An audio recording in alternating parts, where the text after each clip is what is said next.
Je tiens à vous remercier donc d'être aujourd'hui nombreux, connectés, et d'avoir répondu positivement à l'invitation donc de nos oral care consultants dans vos cabinets dentaires, et puis aussi à nos invitations digitales. Alors aujourd'hui, nous sommes réunis donc au travers de ce webinaire en partenariat avec la SFPIO, la Société donc française de parodontologie et d'implantologie orale, pour répondre à la question suivante: chirurgie parodontale et hypersensibilité dentinaire font-elles bon ménage? Alors une question intéressante, beaucoup de chirurgie, vous allez le voir. Et pour cela, donc, je tiens à remercier tout particulièrement donc, la présidente de cette société française de parodontologie et d'implantologie orale, le professeur Virginie Monet-Corti, qui a mis à notre disposition donc, deux grands talents, deux conférenciers de grands talents, donc le docteur Jean-Marc Glisse, qui va vous accueillir tous dans quelques instants en direct de son cabinet dentaire donc, à Toulon. Et puis, la modératrice, le docteur Caroline Fouque. Et donc, le docteur Caroline Fouque est chirurgien dentiste également. Elle exerce donc en parodontologie, implantologie exclusive à Marseille. Et Caroline est également ancienne assistante en parodontologie, implantologie à l'université d'Aix-Marseille. Et elle est aussi, et c'est ce qui fait tout son sens pour la session d'aujourd'hui, co-responsable du cycle de formation de la SFPIO. Donc, avant de lui laisser la parole pour présenter donc, les conférenciers et le sujet beaucoup plus en détail, je voulais juste vous faire part de quelques informations donc, purement techniques sur la plateforme. N'hésitez pas à composer les numéros suivants si vous avez un souci, ou envoyer un mail au support @webex.com. Et puis, comme toujours, bien sûr, vous êtes en mode écoute uniquement. En revanche, vous pouvez poser vos questions à tout moment, pas par oral, mais uniquement par écrit, dans ce qui se situe ici, donc au niveau du cadre rouge dans la session donc Q&A. Vous entrez votre question et nous y répondrons donc, tout le long du webinaire et également en fin de webinaire. Alors aujourd'hui, on a vraiment adapté cette session et ce webinaire pour vous, c'est-à-dire que la séance va être plus courte, 30 minutes. En 30 minutes, vous aurez l'essentiel de ce qu'il faut savoir. On va essayer de répondre à un maximum de questions, échange modérateur-conférencier. Et si toutefois vous pouvez rester avec nous, si votre emploi du temps le permet, jusqu'à 14 h, on prolongera en fonction des questions qui n'auront pas été traitées. Alors rassurez-vous, pour tout le monde, la session sera aussi disponible en différé dans sa globalité, si vous voulez y revenir ou tout simplement terminer la session. Alors comme promis également, dans l'invitation que nous vous avons envoyée, vous allez pouvoir participer à une loterie. Pour cela, donc, il vous suffit d'être connecté, mais là, je pense que c'est le cas pour vous, de rester avec nous jusqu'au bout. Et nous procéderons donc à un tirage au sort et il y aura donc 20 gagnants qui auront la possibilité donc, de gagner 300 brosses à dents chacun. Alors, le règlement est disponible, bien sûr, vous pouvez aller le consulter à tout moment sur la plateforme Webex. Et puis enfin, avant de laisser la parole à Caroline, je vous rappelle et je vous remercie de bien remplir le questionnaire en ligne à la fin de toutes les sessions. C'est très rapide, en quelques clics c'est fait, ça nous permet à nous de nous améliorer. Alors je passe tout de suite la parole donc au docteur Caroline Fouque, qui va donc vous présenter plus en détail les conférenciers, et donc tout particulièrement le premier conférencier, donc le docteur Jean-Marc Glisse. Alors, je vous passe la balle à Toulon, en digital, et donc c'est à vous, Caroline. Bonjour, bonjour Karine, bonjour à tous. Tout d'abord, merci Karine de nous avoir invités. C'est toujours un plaisir de travailler avec vous, mais là, cette fois, c'est une première. ce webinar pour nous, ou cette webconf comme on aimerait dire en français, ça nous permet d'être au plus près de tous nos confrères et sûrement de nos amis qui, j'en suis sûre, sont là aussi. Et donc c'est vraiment bien sympathique comme formule. Je suis d'autant plus heureuse que je fais partie de la SFPIO et que votre mode de conférence est complètement dans l'esprit insufflé par notre société scientifique qui a à cœur de transmettre un maximum d'informations concernant la parodontie et l'implantologie à tous nos confrères. Et là, on est complètement au cœur du sujet. Alors, je vais vous présenter mon ami Jean-Marc Bise. Jean-Marc, j'ai suivi le même parcours que lui. J'essaye de reproduire tout ce qu'il fait. Donc Jean-Marc a été assistant en parodontologie également et à la faculté de Marseille. Il a été président de la société de la SFPIO de la région Sud-Est. Et puis Jean-Marc participe également au cours de formation continue de la SFPIO, sous l'égide d'Alain Borghetti, notre papa paro. Et puis Jean-Marc, lui, est à Toulon, mais il a un exercice également exclusif de la parodontologie et puis de l'implantologie. Alors, Jean-Marc va nous parler donc de comment traiter l'hypersensibilité et comment la chirurgie parodontale peut nous apporter des solutions. Et puis ensuite, vous rencontrerez Frédéric Hérisson, qui est chef de projet affaires scientifiques chez Colgate et qui, lui, nous parlera de justement comment traiter les sensibilités qui n'auront pas pu être traitées par la chirurgie. Alors Jean-Marc, que fais-tu quand un patient, une patiente arrive avec une sensibilité très marquée sur une dent qui présente une récession gingivale? Que faire? Bien, c'est à moi donc. Merci. Merci de cette introduction. Je vais essayer de tenter dans cette présentation de vous montrer en fait les apports thérapeutiques de la chirurgie plastique parodontale dans le traitement de l'hypersensibilité et on va essayer de faire ça de façon un petit peu en discussion pour qu'on essaie déjà de répondre aux questions éventuelles que vous pourrez nous poser et qui seront après débattues en fin de conférence. Alors, effectivement, l'hypersensibilité est un motif de consultation dans nos cabinets et un motif de consultation par rapport à des récessions gingivales. Donc, les patients arrivent chez nous avec des récessions qui sont soit très marquées, comme vous voyez sur l'image de gauche, avec des dénudations auriculaires importantes, ou que ce soit des récessions gingivales un petit peu plus masquées, un petit peu plus moins détendues, mais qui sont associées souvent à des lésions cervicales et qui montrent effectivement aussi une sensibilité importante. Donc, je dirais que cette hypersensibilité n'est pas en rapport avec la dénudation qu'on peut rencontrer, mais que l'intensité est souvent très importante et entraîne des désagréments pour nos patients. Donc, lorsque on parle de cette hypersensibilité, en fait, elle représente dans le panel de patients qui nous consultent pour des récessions gingivales uniquement, j'allais dire, 17% du motif de consultation, mais c'est un motif de consultation qui est forcément beaucoup plus, les patients sont beaucoup plus dépendants de nous puisqu'ils viennent vraiment avec une doléance particulière qui est plus qu'une doléance esthétique. Donc c'est à nous à essayer de répondre au mieux que l'on peut à ce motif de consultation. Et effectivement, donc, dès qu'on parle de récession gingivale, on va parler et on va avoir comme objectif de pouvoir recouvrir finalement ces récessions de façon complète pour traiter cette hypersensibilité. Et la couverture complète de la récession va être un des moyens les plus efficaces en fait de répondre à cette demande. Mais le problème, c'est que bien souvent, on a des récessions gingivales existantes, on les traite, mais à court terme, comme ici à 2 mois, ou à long terme, on a quelquefois des petites récidives qui nous amènent à nouveau ces hypersensibilités. Donc en fait, je dirais que le traitement chirurgical existe, mais il est souvent un petit peu, quelquefois en tout cas, décevant par rapport à nos patients. Et lorsque donc on parle de ce traitement chirurgical, on peut se poser effectivement la question, et d'autres auteurs se la sont posés bien évidemment aussi, est-ce que ce traitement chirurgical est efficace pour traiter cette hypersensibilité? Donc dans cette revue systématique, 9 études ont été sélectionnées, toutes sont des classes 1 demi-aire, on verra tout à l'heure la classification, et donc ce sont des classes qui sont favorables au traitement chirurgical, et qui ont été traités donc par des lambeaux positionnés coronairement avec adjonction ou non de conjonctifs ou de protéines aminaires. Et le résultat en fait de ces études montre que dans 78% en gros des cas, on va réduire l'hypersensibilité, mais qu'il n'y a pas de corrélation directe entre cette hypersensibilité et la procédure de recouvrement.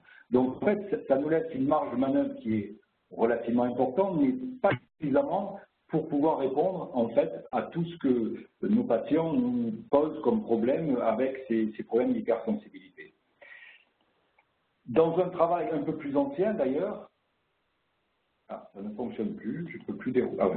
Dans un travail un peu plus ancien d'ailleurs qu'on avait fait avec l'équipe de Marseille et l'équipe de Paris, on avait sur un panel de patients et sur un grand nombre de procédures de recouvrement de chirurgie plastique, d'intervention de chirurgie plastique parodontale effectuées, eh bien, vous vous rendez compte que finalement, uniquement 35% des sites étaient recouverts, donc ce qui représente un pourcentage qui est relativement faible.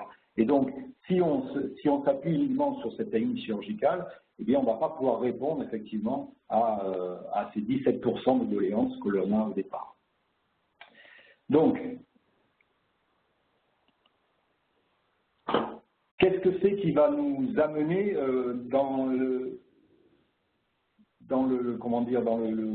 la prévisibilité de nos interventions? Eh bien, d'abord, ce sont les facteurs de pronostic. Les facteurs de pronostic, c'est avant tout la quantité de tissu kératinisé. Et dans la classification de Miller dont je parlais tout à l'heure, effectivement, cette classification prend en compte ce tissu kératinisé autour des récessions. Et vous voyez qu'en fait, là, il y a une gradation, une diminution du pourcentage de recouvrement. Moins on a de tissu kératinisé autour des récessions et moins, effectivement, on aura de possibilités de recouvrement. Alors, cette classification qui est très ancienne et qui fait encore, qui est encore en vigueur, donc qu'on utilise tous les jours, a été récemment donc adaptée, améliorée par la prise en compte du niveau d'attache interproximale, ce qui amène en fait une nouvelle classification qui a été établie par Cairo et collaborateurs, qui sont des équipes italiennes. Les Italiens sont très à la pointe au niveau de ces techniques de chirurgie plastique parodontale et dont nous donner donc une limite coronaire de recouvrement qui va avoir une valeur prédictive. C'est important de prendre en compte cette attache interproximale parce que, eh bien, effectivement, elle va déterminer le potentiel vasculaire qui va pouvoir donner ou non un résultat efficace à nos recouvrements. Donc, voilà. Cette classification est basée donc sur cette attache interproximale. Donc, il y a trois classes qui ont été décrites. La RT1, qui est donc une récession gingivale sans perte d'attache interproximale, donc une récession gingivale qu'on pourrait associer aux classes 1 ou 2 de Miller, c'est-à-dire avec un confortable potentiel de recouvrement.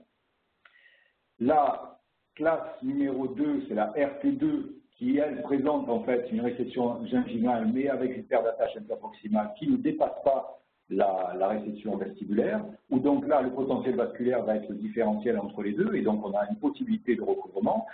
Ces RT2 donc correspondent à des classes 3 de Miller, qu'on disait défavorables au départ, mais qui quelquefois donnaient des résultats, et sans pour autant qu'on puisse imaginer pourquoi. Là, on a une réponse qui est beaucoup plus fiable, et on sait qu'on va pouvoir effectivement obtenir un recouvrement.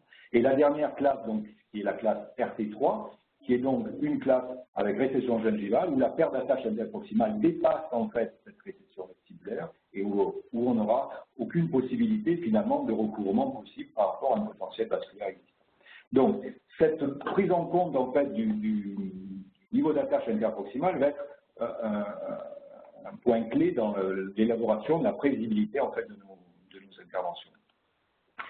Alors, effectivement, on va parler de recouvrement complet, mais quand on parle en fait de recouvrement complet, il faut savoir, je dirais, de quoi on parle. Alors, effectivement, histologiquement, dans ces trois figures, on a un recouvrement complet clinique. Mais il y a une différence histologique entre ces trois figures, où on a effectivement là la gencive marginale qui est légèrement au-dessus en fait de cette ligne mucogingivale, de la jonction mucogingivale. Dans la bulle du milieu, eh bien, la gencive marginale se situe en fait à la jonction, vraiment au niveau de cette jonction hémaïstément, et dans la troisième catégorie, eh bien, cette gencive marginale va se situer légèrement en deçà de cette jonction hémaïstément. Et dans cette configuration-là, on peut comprendre qu'il y ait encore des sensibilités qui puissent se mettre enfin, se manifester dans ce genre de recouvrement. Alors, pardon, Jean-Marc, je t'interromps, c'est une étude extrêmement récente, à 2015. Et cliniquement, comment est-ce que tu fais pour savoir où se situe ta JEC, si tu as juste un trait ou si tu as un espace en fait de JEC? Alors, cliniquement, ça va être compliqué à mettre en évidence parce que on sait bien que la JEC, malgré tout, et les preuves histologiques le montrent aussi, n'est pas véritablement une ligne entre la jonction entre l'émail et le sément, puisque là aussi, ça a été montré de façon histologique, et on a 3 catégories là aussi de jonction émail-sément, donc c'est véritablement une zone et non pas une ligne, où dans la plupart des cas, en fait 60%, on a le sément qui vient recouvrir un petit peu la partie d'émail, donc cette jonction se fait à l'avantage, on va dire, d'une couverture complète de la partie radiculaire. 30% simplement des cas où on a véritablement un affrontement entre le sément et l'émail, donc qui représente à eux deux, donc 90% des cas, et on a ce fameux 10% des cas qui, vraisemblablement, la raison de l'hypersensibilité résiduelle en fin d'intervention, où on a en fait une plage dentinaire qui reste à nu, malgré le recouvrement qu'on peut effectuer, mais qui ne pourra de toute façon pas estomper cette jonction qui est de no man's land, on va dire, dentinaire. Donc là, on a un réel problème. Donc à partir de ce moment-là, effectivement, eh bien, on est en droit de se poser la question de savoir comment on va pouvoir parler effectivement de recouvrement complet. Et donc la justification de notre recouvrement complet va se faire forcément avec un positionnement au mieux au niveau de la jonction émail-sément, de cette zone de jonction émail-sément, et dans le meilleur des cas, si on peut, effectivement, eh bien, englober cette jonction émail-sément de façon à être certain de pouvoir englober cette zone si toutefois on était dans les 10% restants. Alors, 2 questions. Comment est-ce que finalement on n'a pas intérêt à toujours surcorriger? Oui. Puisque cette ligne de la JEC est plus une simplification de l'esprit qu'une réalité histologique et clinique? Oui. Alors effectivement, on a intérêt dans les procédures qu'on va voir, d'ailleurs qu'on va décrire un petit peu plus en détail tout à l'heure, on a intérêt à surcorriger, à recouvrir et à englober cette ligne de recouvrement maximum qu'on déterminera tout à l'heure, cette ligne de jonction émail-sément, de façon à pouvoir avoir le meilleur résultat à la fin de l'intervention, bien sûr. Tu surcorriges de moins 1 mm? Facilement d'un millimètre.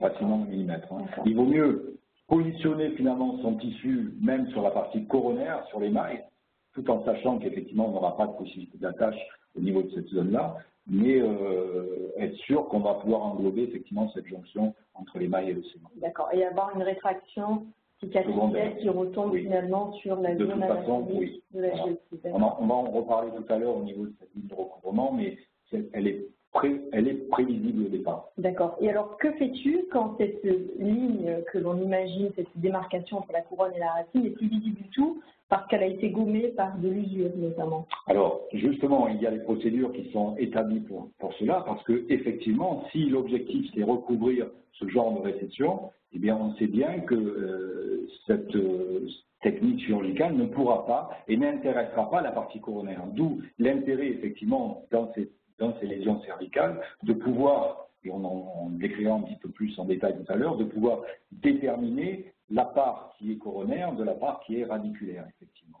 Oui. Donc ça peut rentrer dans on va rentrer un peu plus en détail là-dessus, parce que effectivement, ces lésions cervicales vont présenter un autre problème qui est l'état de surface de nos récessions gingivales, et à ce moment-là, il y a une nouvelle classification aussi qui a été mise en place, qui va déterminer des classes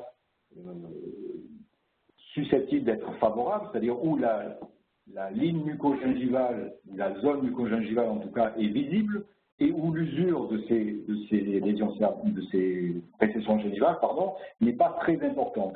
Et ensuite, il y a 2 autres catégories où là, on va perdre effectivement cette jonction émaillissement qui va devenir invisible et où l'usure de cette récession gingivale va être plus ou moins marquée. Et donc là aussi, on a, comme tout à l'heure, une gradation de la difficulté à obtenir un recouvrement complet en fonction effectivement de ces états de surface que l'on va rencontrer. Hein. Donc, s'il est un point crucial à mettre en évidence aujourd'hui et qui est le point clé effectivement de toute la thérapeutique chirurgicale de recouvrement, c'est la détermination effectivement de la position de la JEC, c'est-à-dire cette détermination efficace qui va pouvoir nous donner, dans le meilleur des cas, dans des cas où on n'a effectivement pas de perte d'attache comme là dans une classe 1, eh bien, une prévisibilité en termes de recouvrement de nos thérapeutiques. Donc, cette détermination de la ligne de recouvrement radiculaire, de la position de cette gentille marginale en fin d'intervention, est maintenant prévisible, c'est-à-dire qu'on va pouvoir la calculer, il y a une méthode qui permet de la calculer et qui est en fait basée sur une hauteur idéale de la papille. Alors, comment calcule-t-on cette ligne de recouvrement radiculaire? Eh bien, on va simplement déterminer la hauteur entre le point de contact entre les dents sur laquelle il y a effectivement une récession gingivale et l'angle entre cette JEC qui est encore visible dans la partie proximale, c'est-à-dire dans la partie qui est cachée par la gencive, qui n'est pas atteinte par l'usure dentaire, et donc on va pouvoir déterminer. Cette mesure-là va être répercutée par rapport à la hauteur de la pointe de la papille pour donner une ligne fictive, virtuelle, qui va nous donner la ligne de recouvrement maximum que l'on pourra obtenir au niveau de la chirurgie. Donc ça, c'est un point qui est quand même une méthode relativement récente et efficace à mettre en place pour prédire un petit peu, déjà pour les patients, pour leur donner l'ordre d'idée de résultats escomptés. Est-ce que, pardon, quand on regarde la diapo comme ça, est-ce que c'est juste un moyen de communication pour expliquer aux patients où va se positionner le recouvrement pour que ce dernier ne soit pas déçu, par exemple, ou est-ce que toi, tu t'en sers vraiment? Parce qu'à 1 millimètre près, la sonde n'étant pas plus précise qu'au millimètre, est-ce que cette méthode est fiable et vraiment précise? Alors, c'est effectivement une méthode qui a une communication importante avec le patient pour qu'il soit, comme tu dis, pas déçu du résultat qu'on va pouvoir lui donner, mais c'est une méthode aussi qui a son efficacité et dont je me sers régulièrement pour prévoir approximativement. Alors c'est sûr que c'est peut-être pas sûr à 100%, et d'ailleurs les auteurs ont pu montrer que la fiabilité de leur méthode, hein, les mêmes auteurs, Zucchelli et les collaborateurs, sur un travail qu'ils ont effectué hein, avec des mesures reproductibles, avec des gouttières en résine qui vont effectivement repérer la position de la ligne de recouvrement maximum escomptée. Et dans un grand nombre de cas, donc il y a 72% des cas où on a une corrélation exacte entre la mesure enregistrée au départ et le résultat obtenu. Donc effectivement, ce n'est pas 100%, mais ça nous donne déjà une très très bonne approche du résultat qu'on peut obtenir et en tout cas de ce qu'on peut donner comme résultat au patient avant de faire l'intervention. Et savoir qu'on va pouvoir corriger effectivement son problème de sensibilité. Et alors, est-ce que cette fiabilité, elle varie pas aussi en fonction de la technique utilisée? Parce qu'on voit dans leur étude LPC ou LPC plus conjonctif. Alors, ça, on va en parler tout à l'heure, effectivement, ou on va en parler tout de suite d'ailleurs, puisqu'en fait, on va maintenant aborder finalement les différentes techniques, procédures que l'on a à notre disposition. Alors, quelle technique on va disposer en fait du lambeau positionné coronairement qui permet en fait de régler un grand nombre de récessions dans le même plan chirurgical, donc c'est un avantage énorme, mais qui, on le sait, va donner des résultats qui sont de piètres résultats à court terme ou à moyen terme, et en tout cas à long terme où on peut avoir quelques récidives beaucoup plus importantes, comme dans ce cas qui ne prédisposait pas forcément à avoir une récidive importante, alors qu'on avait un tissu épais et quantité de tissu caratinisé relativement importante dans des classes de récession qui étaient favorables. Donc, on sait bien qu'aujourd'hui, les lambeaux positionnés coronairement ne sont pas forcément les techniques les plus adaptées. Et d'ailleurs, sur un travail sur un plus long terme, sur 8 ans de recul, l'équipe italienne ont montré que dans 53% des cas, donc un cas sur 2, on avait une migration apicale de cette gencive marginale qui s'effectuait dans l'utilisation de ces procédures.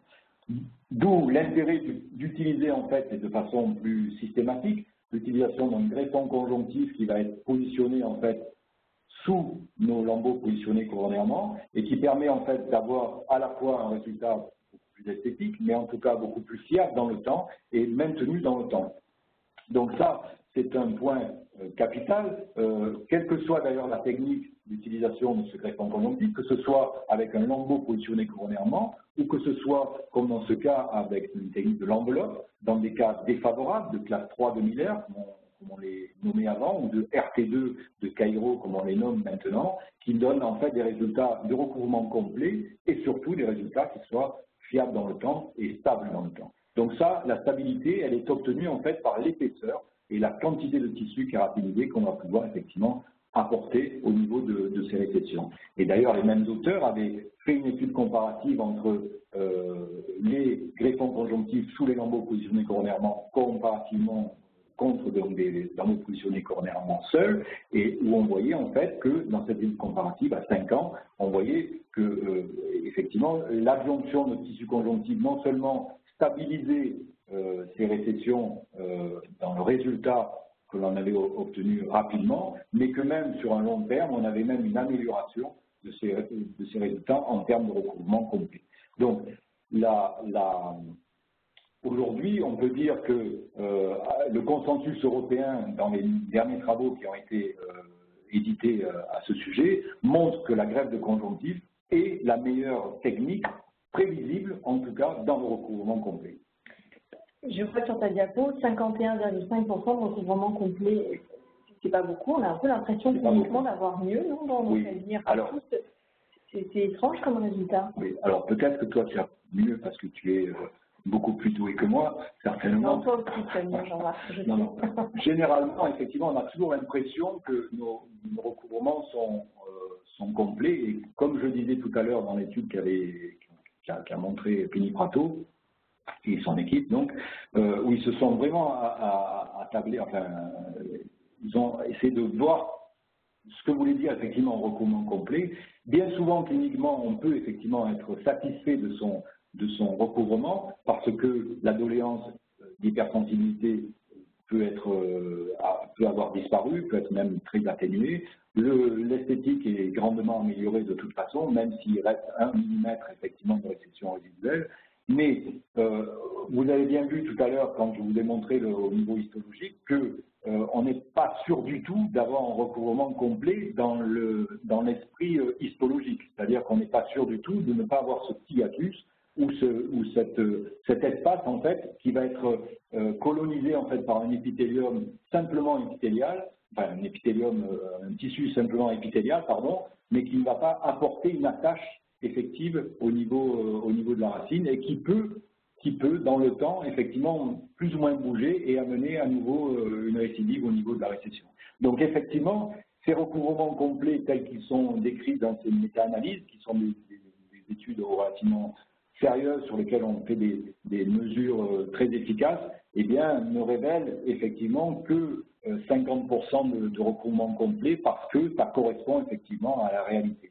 La réalité, c'est vraiment ça. Et après, c'est plus le subjectif qui nous donne en fait ces résultats qui semblent meilleurs dans notre pratique. Maintenant, le problème va se poser de la lésion cervicale non carieuse.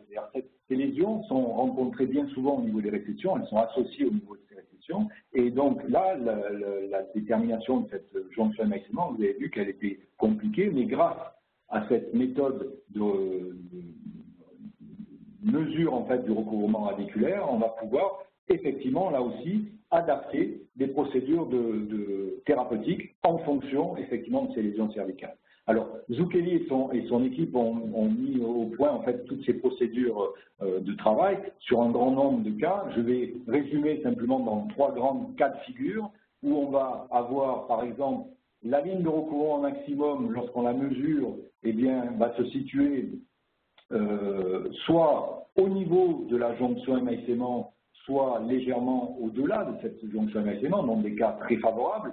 Et vous voyez donc sur le cas clinique ici, le cas très favorable, où on va avoir la possibilité d'avoir un recouvrement complet avec des procédures classiques, style conjonctif enfoui avec lembeau positionné coronairement. Donc ce conjonctif va être plus ou moins épais en fonction effectivement de l'état d'usure de la lésion cervicale, et le lembeau positionné coronairement va être tracté le plus coronairement possible, comme on l'a dit tout à l'heure, de façon à englober en fait cette jonction élargissement. Et le résultat, à ce moment-là, sera un résultat qui sera parfait d'un point de vue de la procédure de recouvrement complet.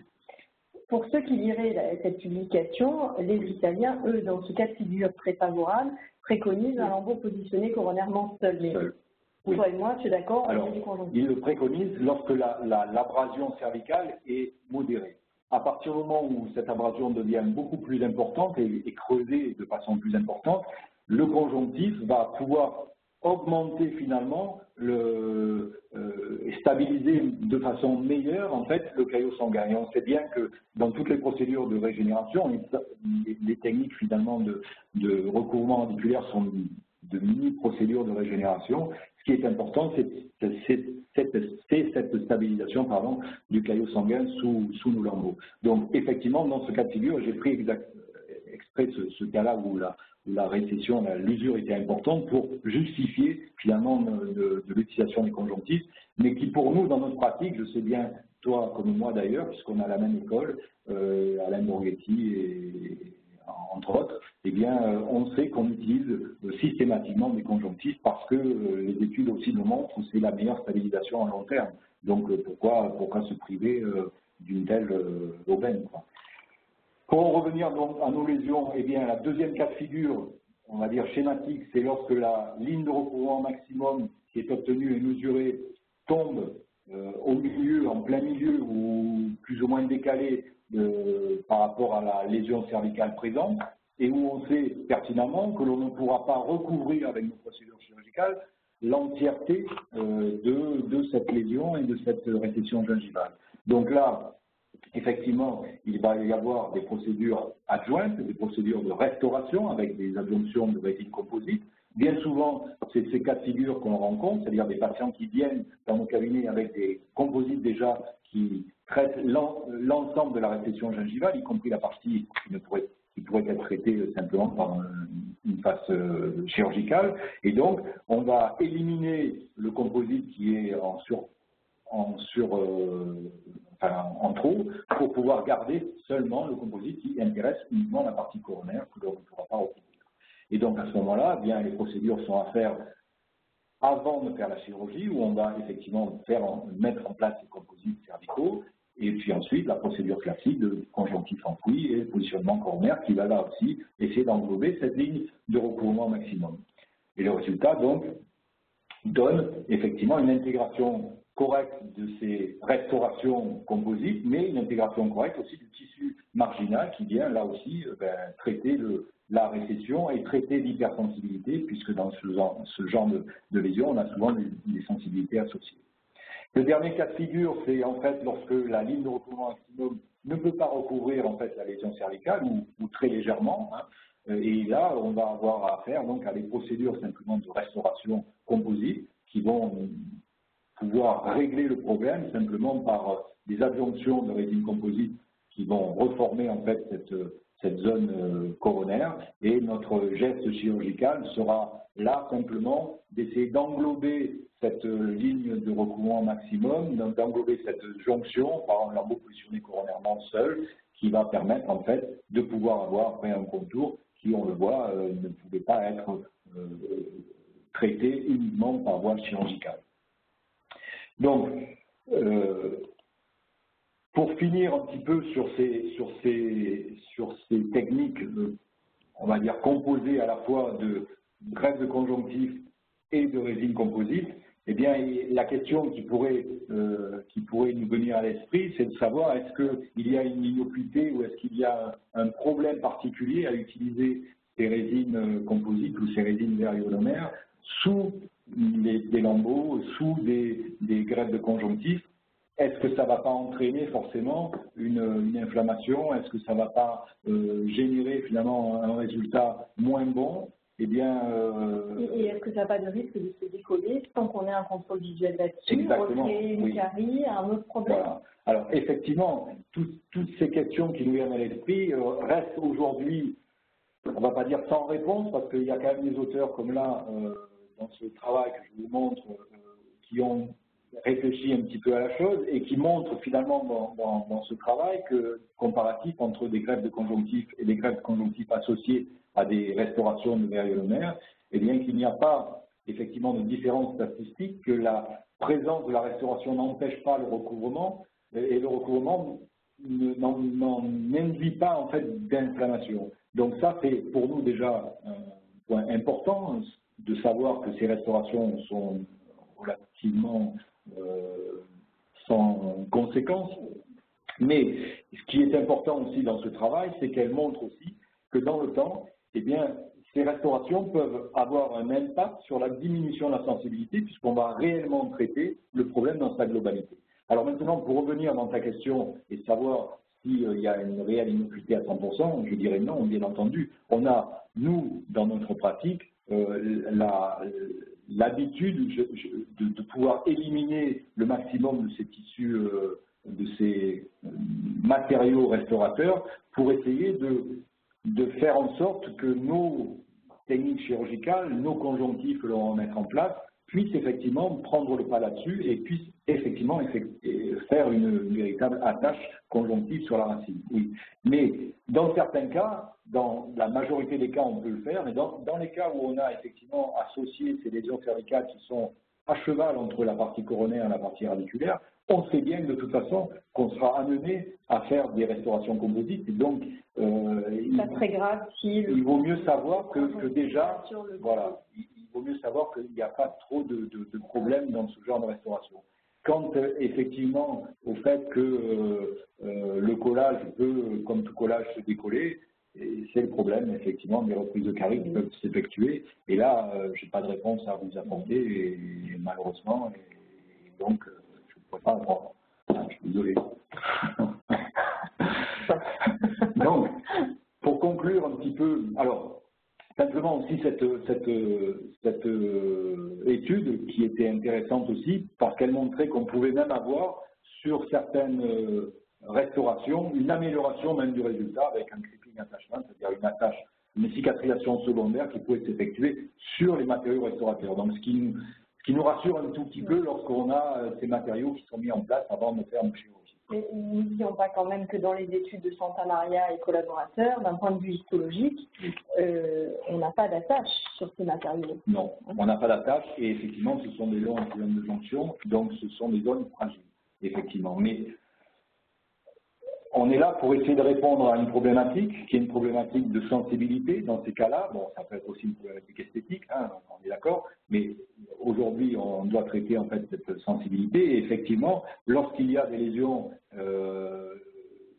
qui empiètent un petit peu à la fois sur la partie coronaire et la partie radiculaire, il est compliqué de simplement avec une méthode. On sait bien que les méthodes restauratrices seules ne peuvent pas amener des résultats parce qu'elles vont effectivement accélérer peut-être la récession gingivale et la partie le traitement chirurgical ne pourra pas de toute façon recouvrir l'entière surface de cette récession. Donc il faut bien qu'on puisse composer avec ces techniques-là et on a essayé de vous montrer en fait les différentes procédures qui pouvaient exister de façon à ce que vous ayez un cadre réel d'intervention.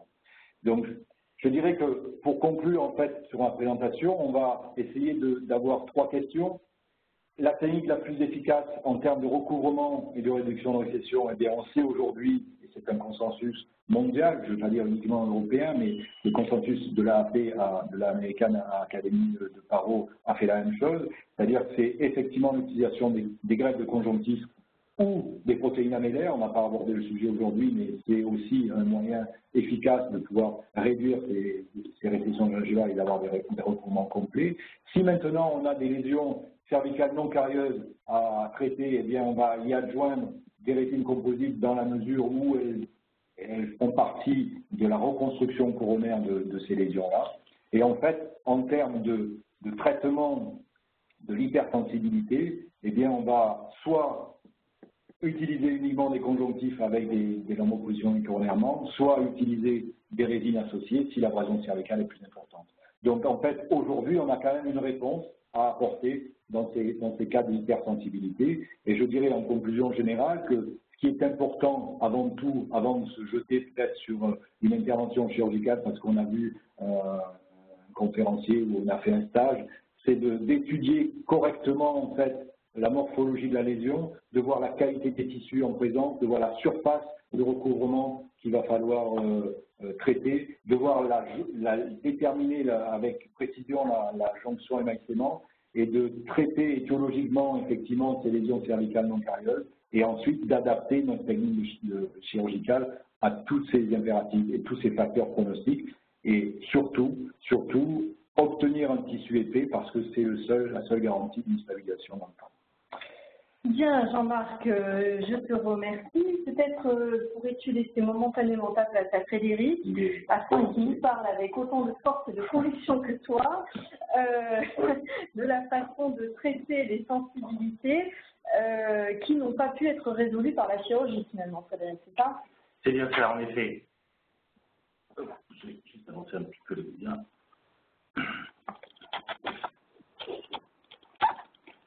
J'avance juste la présentation de Jean-Marc Guise. Je vais un peu vite. Oui, en effet. Donc maintenant, il est clair que la chirurgie peut bien sûr prendre en charge l'hypersensibilité dentinaire ou l'hyperresistance dentinaire, mais il est clair qu'avant tout, les patients ont besoin d'être traités, même s'il y a le problème esthétique, certes, mais ça ne suffit pas. Et, je suis désolé, j'essaie d'avancer les diapositives. On est sur l'ancienne présentation. L'ancien format. Donc, en fait, la sensibilité est toujours présente, même si vous n'avez pas forcément toujours la solution pour les traiter.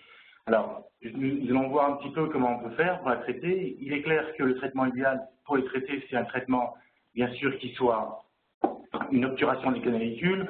On sait qu'il y a deux traitements actuellement sur le marché, c'est soit on désensibilise les terminaisons nerveuses, l'autoglace, soit on obture. Il est clair que l'ensemble des experts disent qu'il vaut mieux obturer les canalicules pour traiter la cause. Bien sûr, il faut que cette action soit immédiate. On n'a plus le droit de laisser souffrir un patient aujourd'hui. Bien sûr, il faut que cette réduction soit durable, bien entendu. Il ne faut pas que cette action soit juste momentanée. Bien sûr, pas de coloration, pas d'effet indésirable. Il faut que ce traitement, ou l'ensemble du traitement que vous pouvez appliquer, soit sans effet indésirable. Bien entendu, que ce soit facile à utiliser, que ce soit pour une technique au fauteuil ou pour le patient lui-même, et afin de faciliter l'observance, il faut bien sûr qu'il y ait un bon goût. Et bien sûr, comme la conférence précédente, il faut bien sûr que ce soit assorti de bon nombre d'études cliniques qui démontrent l'efficacité de l'ensemble des technologies.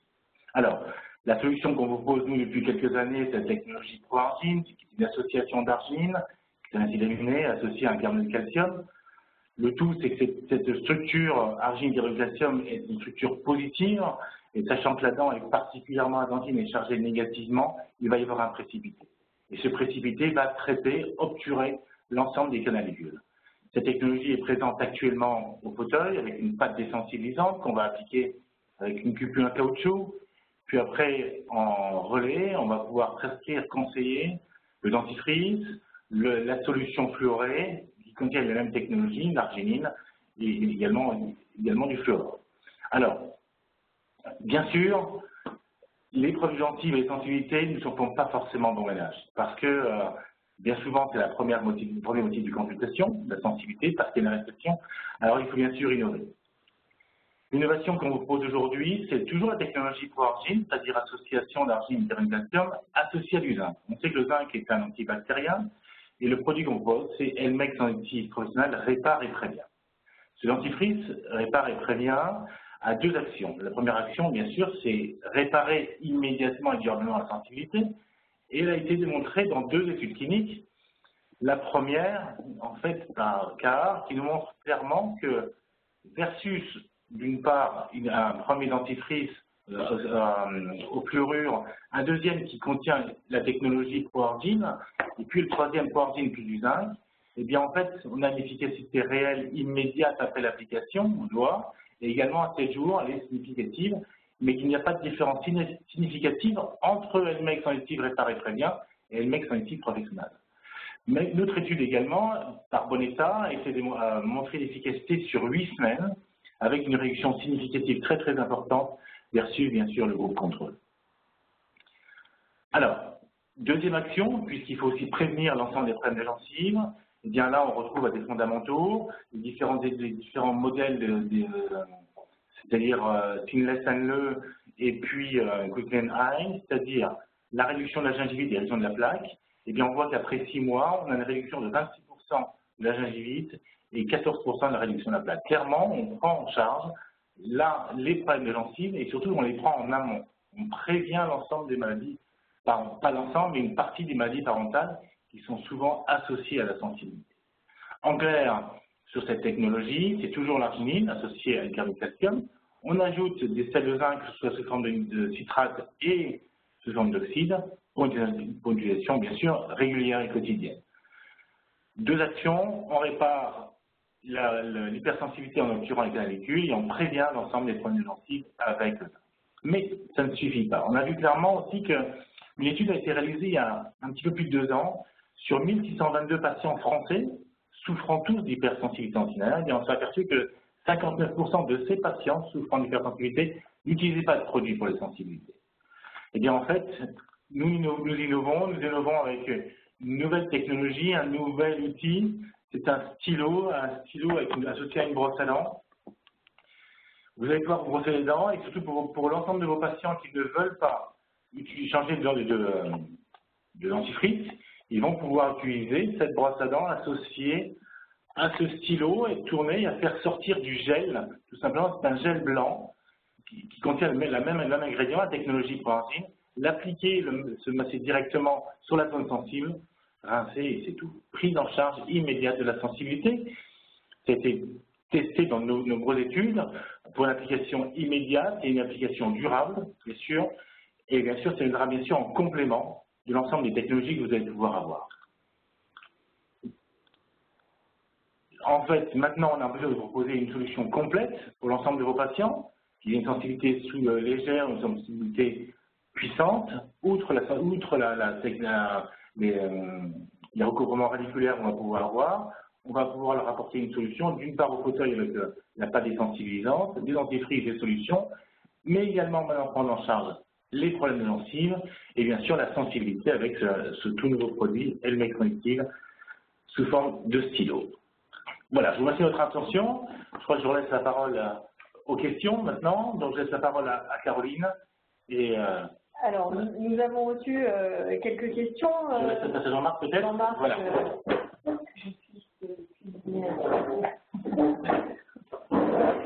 Alors, notamment concernant l'état de surface, est-ce que, puisqu'on a pas mal parlé des lésions d'usure, est-ce que tu travailles cet état de surface? Quand tu as une usure marquée, est-ce que tu oses casser les angles? Est-ce que tu as une préparation particulière avant ta chirurgie? Alors, oui, on a, de toute façon, il va falloir préparer l'état de surface, puisqu'en fait, cet état de surface est un état contaminé. Il a été donc en contact avec la cavité buccale, il a été colonisé par un biofilm bactérien, donc forcément, il va falloir le décontaminer. Donc la décontamination, elle passe, comme dans toutes les thérapeutiques parodontales, par un surfaçage.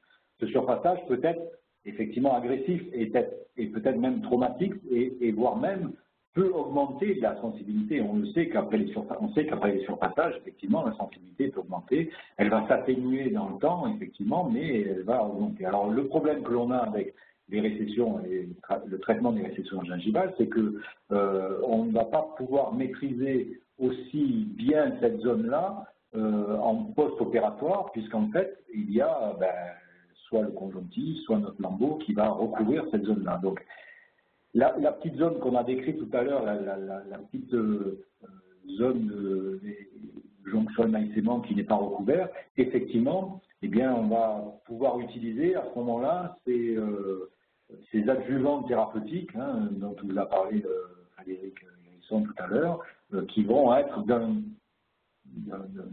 complément à notre action parce que sur ce petit millimètre ou ces petites sensibilités restantes, bien effectivement et l'action de notre chirurgie où on va effectivement pouvoir avoir un complément sur ce traitement de la sensibilité.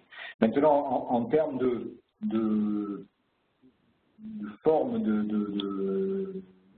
au niveau je dirais dans les lésions qui sont un peu plus marquées, effectivement, on va casser un petit peu les marches d'escalier qui sont plus coronaires hein, lorsqu'on a des lésions qui sont vraiment très marquées, de façon à ce que notre conjonctive déjà puisse avoir un soutien un peu plus intéressant et notre lambeau aussi puisse s'appliquer en douceur sur ces zones-là. Carrément à la fraise ou à la curette de Grasset? Carrément à la fraise. Pour moi, j'utilise une fraise avec un grain fin, un bac rouge, hein, qui va permettre en fait de casser l'angle d'émail souvent, hein, mais qui peut être dentinaire aussi, mais on ne sait pas trop, cette jonction émail-sément est toujours un peu hasardeuse dans cette zone-là, mais en tout cas qui va permettre de pouvoir faire en sorte que le lambeau qu'on va positionner coronairement puisse s'adapter en mourant, on va dire, sans trop de traction dans cette zone-là. Voilà, ça va améliorer le résultat. Très bien. J'aimerais bien qu'on revienne sur cette histoire de composite là. Oui, ça me chagrine ce composite quand même. Est-ce qu'on doit toujours le faire avant? Est-ce qu'on peut le faire après? Parce que c'est pas évident quand donc toi comme moi, les composites on n'en fait plus au quotidien. Donc c'est pas nous qui allons de façon optimale réaliser le composite avant la chirurgie. C'est pas toujours évident d'expliquer qu'il faut positionner le composite au niveau de la ligne maximale de recouvrement. Vous voyez, vous imaginez, vous avez vu la méthode, donc c'est pas un automatisme. Alors, qu'est-ce qui se passe? Est-ce que parfois, ça vaut pas le coup de réaliser le composite après, ou est-ce qu'il y a des situations où il faut le réaliser absolument avant? Alors, dans les travaux montrent, les études ont été faites aussi là-dessus, hein, et montrent qu'effectivement, il vaut mieux le faire avant la chirurgie, pour des questions de traumatisme, hein, simplement. Quand on fait un composite, on va forcément mettre en place un champ opératoire. Donc, ce champ opératoire va tirer un petit peu sur les tissus marginaux. Il va amener un traumatisme certain au niveau même de ce sulcus épithélum de surface, hein, de jonction. Et donc, on va traumatiser un petit peu la zone. Donc, à traumatiser la zone, il vaut mieux la faire avant qu'on fasse la chirurgie, où on pourra, nous, avoir un geste un peu réparateur. Donc ça, c'est le concept qu'il faut faire.